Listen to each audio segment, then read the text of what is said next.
Kader terang-terangan dukung Anies Baswedan, gejolak internal P3 memanas.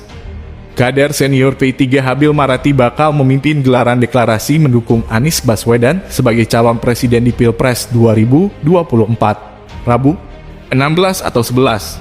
Di Yogyakarta, Habil menjelaskan deklarasi bersama Forum Ka'bah Membangun, FKM, itu sekaligus menyalurkan aspirasi keluarga besar P3 yang mendukung Anies maju di Pilpres 2024. Juga demi membawa P3 lolos ambang batas parlemen 4% pada pemilu 2024. Untuk menyelamatkan P3 agar lolos parliamentary threshold dalam pemilu 2024. Dengan mendukung Anies Baswedan, diperkirakan elektabilitas P3 akan meningkat pesat, kata Habil.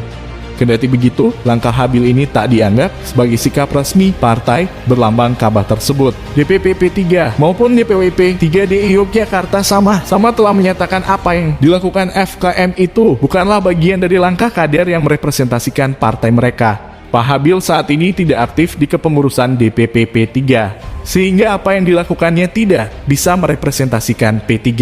Tapi hanya langkah individu yang itu tidak bisa dibaca sebagai langkah P3. Ujar Ketua DPP P3 Ahmad Baidowi beberapa waktu lalu. Seperti saya sampaikan tadi, FKM itu bukan partai politik, FKM itu ormas yang didirikan oleh sekelompok orang. Kalau di dalamnya kebetulan ada senior P3.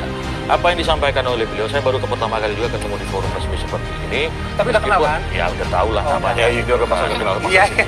Termasuk Terlalu enggak kenal. Kursi-kursi hilang, dapil beliau kemarin hilang. Gitu. Jadi menurut saya gini, persoalan itu ikhtiar dan disampaikan sejarahnya dengan Pak Hasso, ya silakan, itu kan hak. Seperti kami sampaikan tadi, di Indonesia tidak ada larangan orang untuk berserikat dan berkumpul gitu.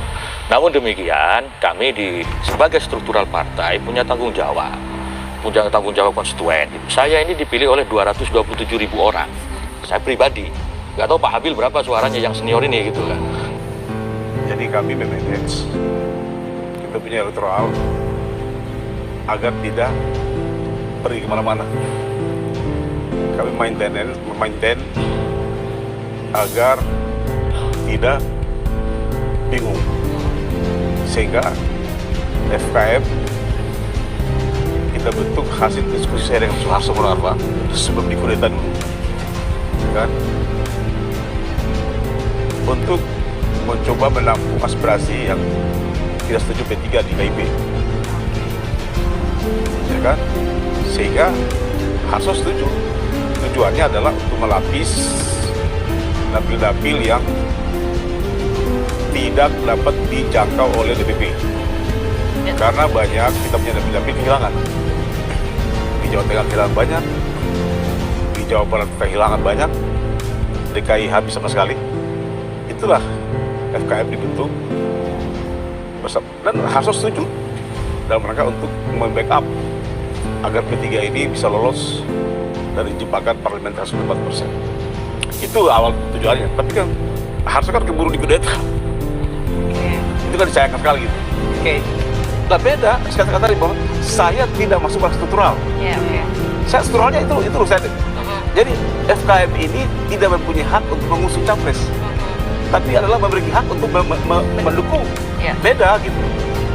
Jadi yang struktural silakan, tapi FKM mengembangkan grassroots-nya.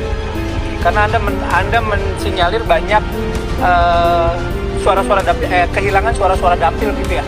Iya. Dan FKM ini adalah berita sekali. Kemarin di acara itu ada sekitar 5.000 orang. Ada dari LSI, ada peneliti, mereka menyebar kuesioner di forum itu. Ada sekitar 500 kuesioner tersebut. Ada 5 pertanyaan.